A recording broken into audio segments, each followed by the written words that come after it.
Cikal bakalnya ini kan gara-gara kasus tawuran ya.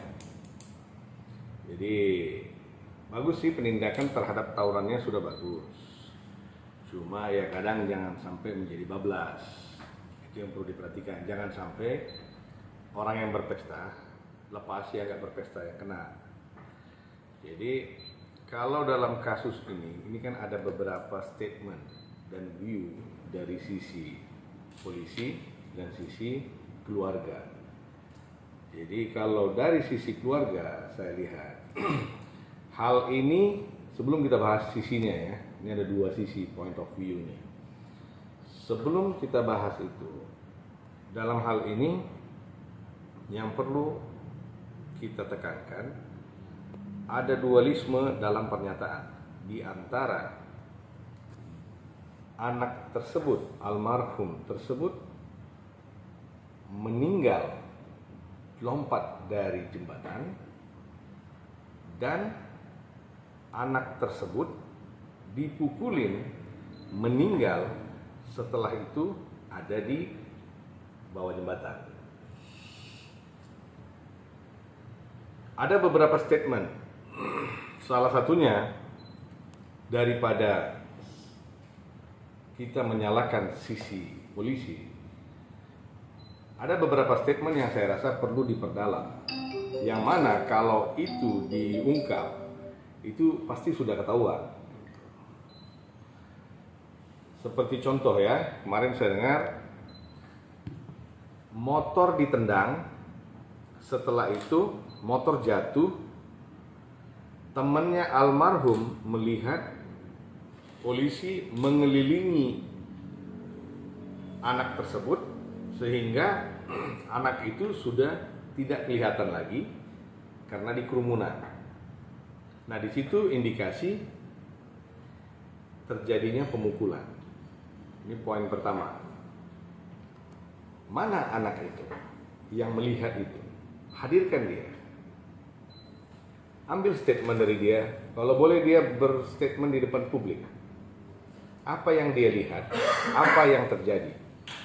Kan tidak mungkin satu anak dikerumunin oleh sekian banyak orang, tiba-tiba mereka menghilang aja seperti cerita dalam film. Kan pasti ada kejadian. Andai kata dipukul, terjadi kekerasan, kan pasti ada suara, ada gerakan. Setelah itu orang bubar, kan pasti korban di situ. Ini poin pertama. Poin yang kedua, statement dari Kapolda menyatakan almarhum lompat dari jembatan beberapa detik sebelum polisi datang dan menangkap temannya almarhum membawa ke kantor polisi.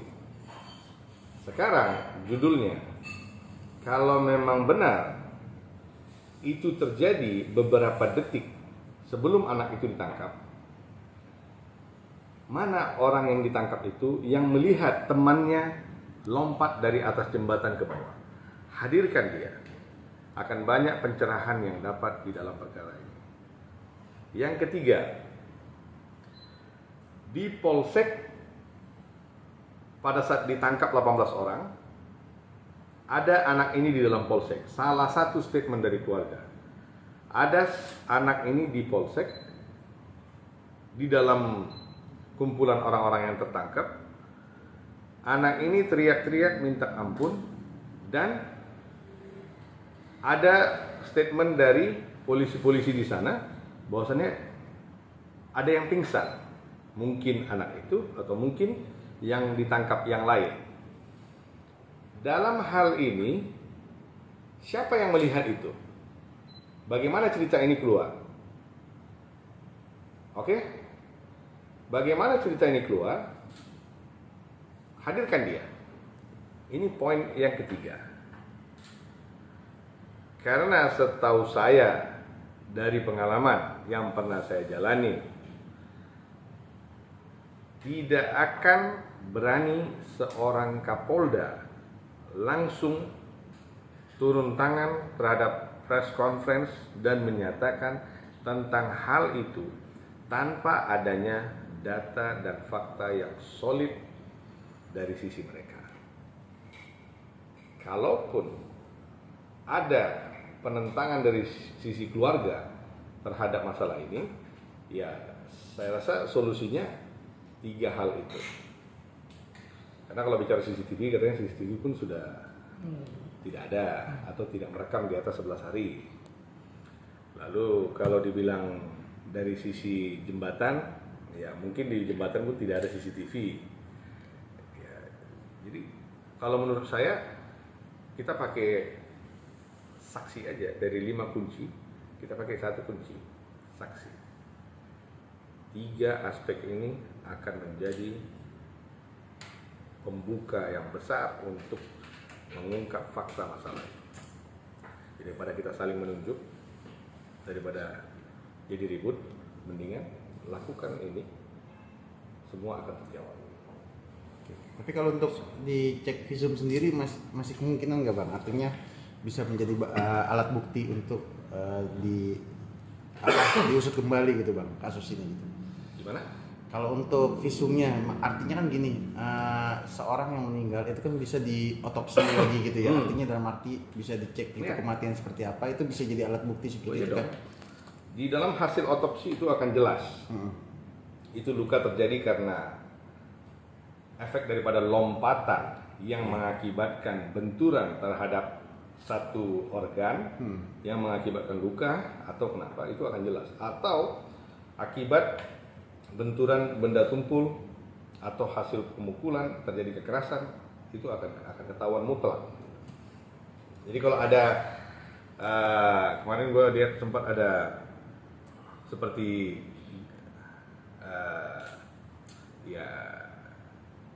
inilah gue bilang seperti kartun lah ya.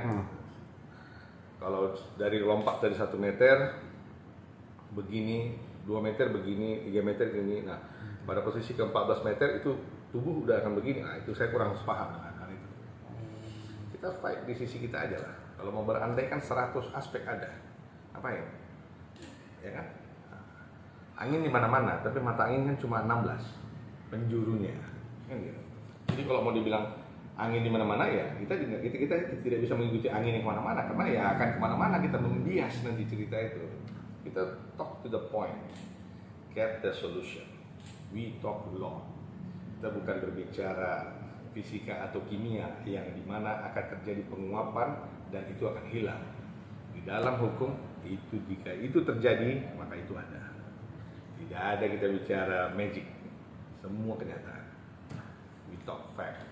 Bang, tapi dalam hukum pihak kepolisian ada nggak sih bang batasan-batasan ketika harus menangkap orang atau menginterogasi orang, ada tekanan atau kontak fisik terhadap si pelaku itu sendiri, ada batasan nggak bang? Sebenarnya kalau bilang batasan ya tidak ada batasan ya, karena memulai aja itu sudah sampai seperti apa.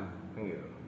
Kalau mulai dicubit beda, kalau mulai dipukul beda, kalau mulai penyiksaan dengan yang lain-lain kan sudah lain.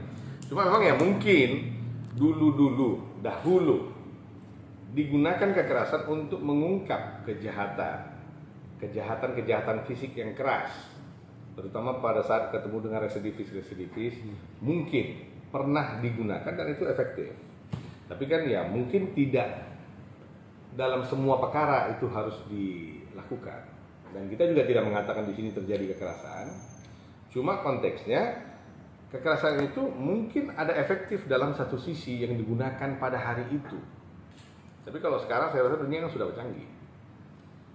Manusia sudah bisa lebih mengartikan kata-kata manusia lain daripada mesti pakai sentuhan otot dan organ.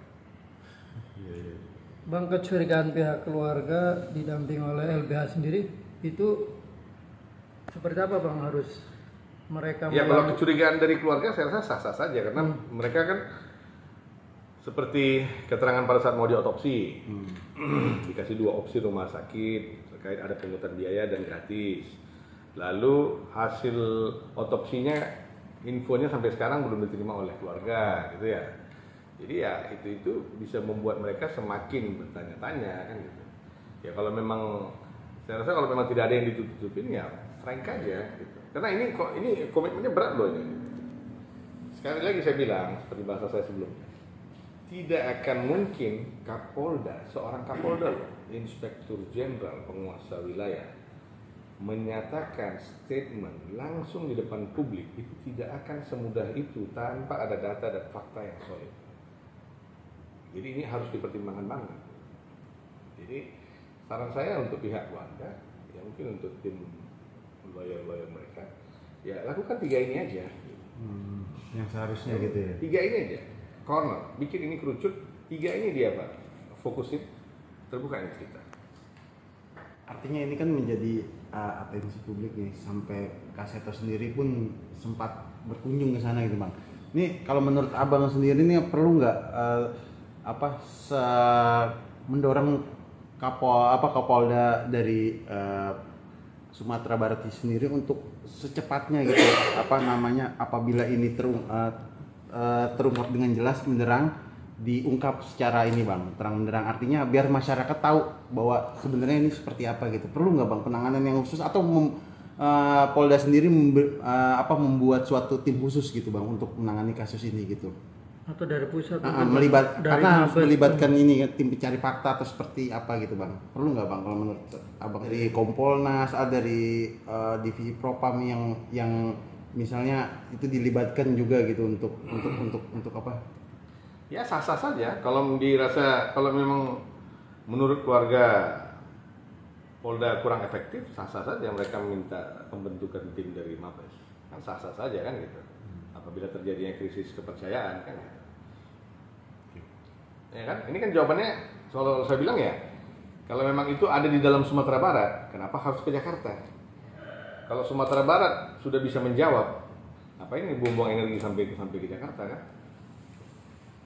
Jadi ini kuncinya ada di Sumatera Barat, ada di Padang. Ada di Padang ya. Itu dikerucutin aja, nanti pasti bakal ketemu. Kan ini sekarang antara ya atau tidak, terjadikah atau tidak terjadi. Apabila terjadi, pasti akan memperburuk citra polisi. Apabila tidak terjadi, terbukalah ya awan hitam ini kita bilang, kan gitu. Paling enggak keluarga pun sudah lebih tenang apabila mereka tahu itu tidak terjadi seperti apa yang mereka khawatirkan, ya mereka pasti sudah lebih tenang. Ini kan tentang kepuasan internal aja. Kalau masalah ya namanya anak ya gitu, pasti beda kan. Kalau misalnya ini terjadi, pasal apa sih yang disangkakan Bang? Kalau misalnya ini apa jatuhnya dia kekerasan sehingga meninggal gitu, apa pasal apa yang disangkakan sih Bang sebenarnya? Cuma itu kan ya bukan hukum pidana umum kan, itu pasti masuk ke kode etik kepolisian ya. Bisa maksimal lah, bisa dipecat, bisa maksimal lah. Ini udah menghilangkan nyawa kan, gitu. Apabila terbukti kan gitu. Dari mulai mungkin mutasi keluar wilayah itu paling minimal sampai pemecatan, setelah itu diproses secara hukum pun sah-sah saja. Karena kan sudah menghilangkan nyawa judulnya.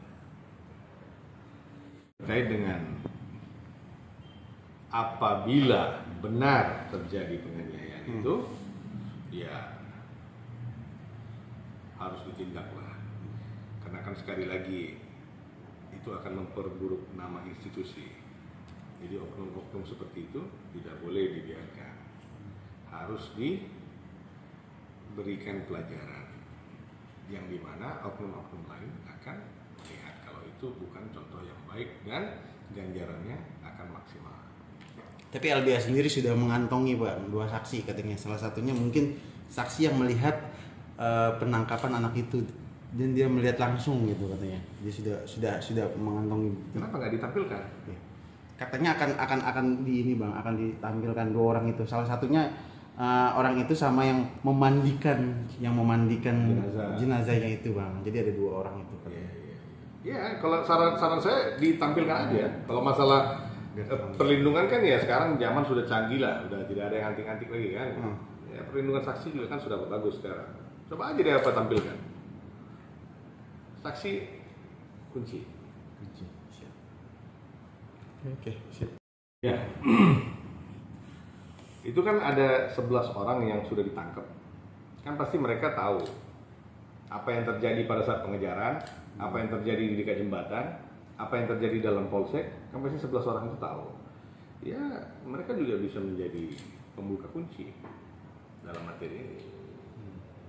Intinya ya, ini hanya ya atau tidak. Kalau secara medisnya, kejar hasil otopsi. Secara hukumnya, kejar 3 langkah ini. Udah selesai. Pasti dapat jawabannya.